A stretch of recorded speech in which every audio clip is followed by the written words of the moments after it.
And I find it hard to say no to the ones who want something better, to the ones who never say never. सुहाने सफर के हसीन मौसम में मैं जा रहा हूँ बादलों के घर। Hello friends, welcome back to my channel SOLOMAN Vlogs. আজি ৰাতিপুৱাই ভাবি পেলাই আহিছিলোঁ কিবা বেলেগ এটা ঠাইত যাম বুলি, বাট সেই জায়গাটোলৈ যোৱা নহ'ল। এই ৰাস্তাৰ কাষতে অকণমান কিবা এটা বোলো খায়ো লওঁ, ৰাতিপুৱাই আহিছিলোঁ যিহেতু আপোনালোকে দেখিবলৈ পাইছে। ইয়াতে ফ্ৰুটছ আছে আৰু এইবোৰ বাঁহৰ গাজ।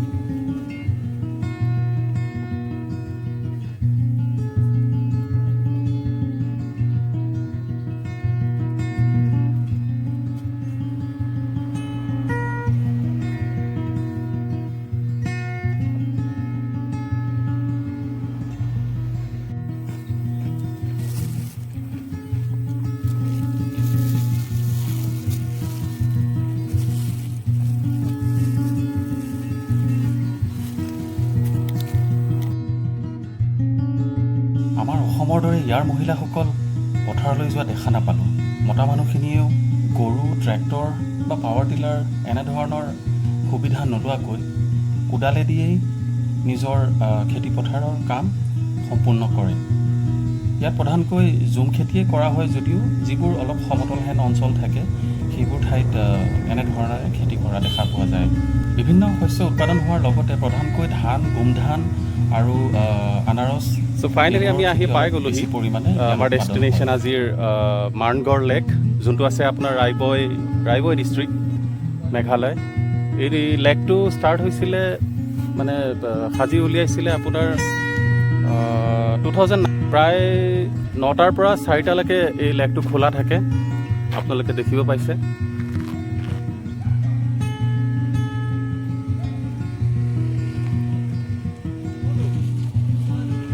আহিব, আপোনালোকে খুবেই ভাল পাব। বৰ পিচ, মানে একদম শান্ত সমাহিত পৰিৱেশ। এটলিষ্ট যান্ত্ৰিকতাৰ পৰা কিছু দূৰ আগুৱাই এপাক আহি চাব পাৰে, খুবেই ভাল লাগিব। আহক আপোনালোকক ভিতৰৰ জেগাবোৰ আপোনালোকক দেখুৱাওঁ।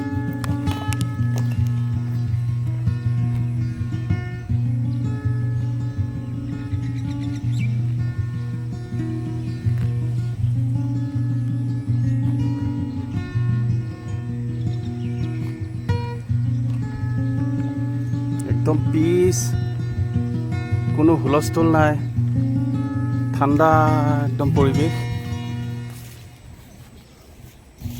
ইয়াতে বটিঙৰো ব্যৱস্থা আছে। বটিঙৰ 50 টকাকৈ লয়, মানে দুজন উঠিলে আপোনালোকে 50 টকা কৰি দিলেই হৈ যাব। ডাঙৰ ডাঙৰ বৰগছবোৰ এনেকৈ আছে ইয়াতে।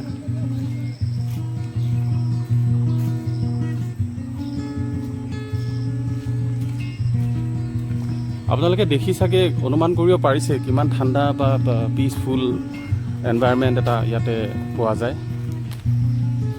এটা কোৱালিটি টাইম এটা স্পেণ্ড কৰিব বিচাৰে যদি ইয়ালৈ এবাৰ আহিব।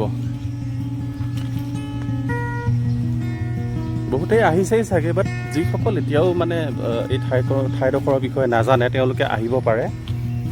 অলমষ্ট নংপলৈকেতো 23 to 25 কিলোমিটাৰমান হয়, বাট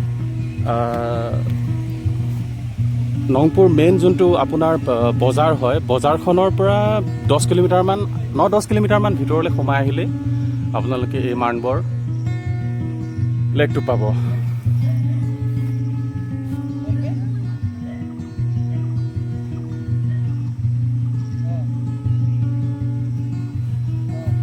সৰু ল'ৰা ছোৱালীৰ বাবে ধুনীয়া ইয়াতে খেলা ধূলা কৰাৰ স্পেচ আছে, দেখিবলৈ পাইছেই চাগে। লেকটো অলমষ্ট 1.5 পৰা 2 কিলোমিটাৰ বুলি আপুনি ক'ব পাৰে। ইয়াত পোহনীয়া মাছ বহুত আছে।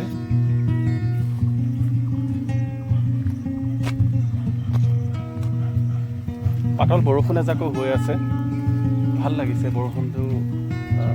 বৰষুণ বৰ্তমানটো নালাগে, তথাপিও ইয়াতে ভাল লাগিছে। তো এতিয়া আমি বটিং কৰি আছোঁ। দুজনৰ বাবে 50 টকা এখন সৰু বোট লৈ লৈছোঁ। আপোনালোকৰ যিমান মন যায় সিমান ঘূৰি থাকক আধা ঘণ্টা লাগে 1 ঘণ্টা লাগে যিমান মন যায় ঘূৰি থাকক আৰামছে ক'লে নি আছোঁ গম পোৱা নাই ক'ৰবালৈতো গৈ আছে আৰু চিধা চিধি এই হেণ্ডেলডাল ধৰিবই নোৱাৰি এবাৰ সিফালে এবাৰ ইফালে দি আছোঁ গৈ আছে আৰু কেনিবাদি যেনিয়ে যায় গৈ থাকিম আৰু নাও চলাই চলাই ভাগৰ লাগি গৈছে এতিয়া ভাবিছিলোঁ 50 টকাতে পাইছোঁ একদম পূৰা চলাই থাকিম পাৰিলে গোটেই 1 ঘণ্টা 2 ঘণ্টা কিন্তু যি দেখিছোঁ 50 টকা চ' ফাইনেলি বহুত দূৰ ঘূৰিলোঁ ব'টিং কৰিলোঁ অলপ ভাগৰ লাগিছে এতিয়া তো ভাবিলোঁ কিবা এটা খাই লওঁ তো ইয়াৰ কাষতে সৰুকৈ ধুনীয়াকৈ এখন ৰেষ্টুৰেণ্ট আছে একদম কাষতে আছে চ' ইয়াতে veg non veg all types of drinks আৰু ইয়াতে পোৱা যায় চ' আপোনালোকে আহিলে ইয়াৰ কাষতে থকা এই ৰেষ্টুৰেণ্টখনলৈ আহি যাব বাহিৰত তেনেকুৱা একদম কাষতে মানে ইমান ফেচিলিটি তেনেকুৱা নাই চ'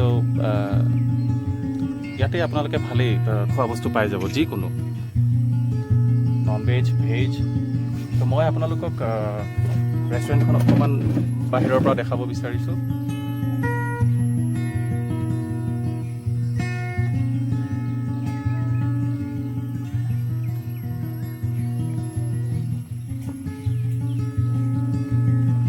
ইয়াতে বাহিৰত সৰু সৰু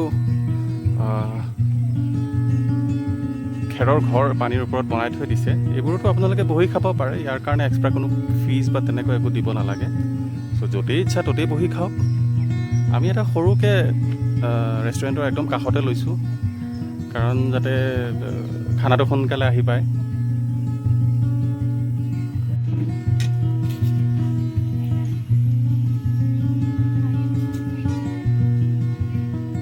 ইয়াতে তেওঁলোকে সৰু সৰু কটেজৰো ব্যৱস্থা কৰিছে ইভেন লজ বুলিও ক'ব পাৰে চ' পাৰ কটেজত আপোনাৰ 2000কৈ ফেমিলিজ কাপলছ সকলোৰে বাবে আপোনালোকে দেখা পাইছে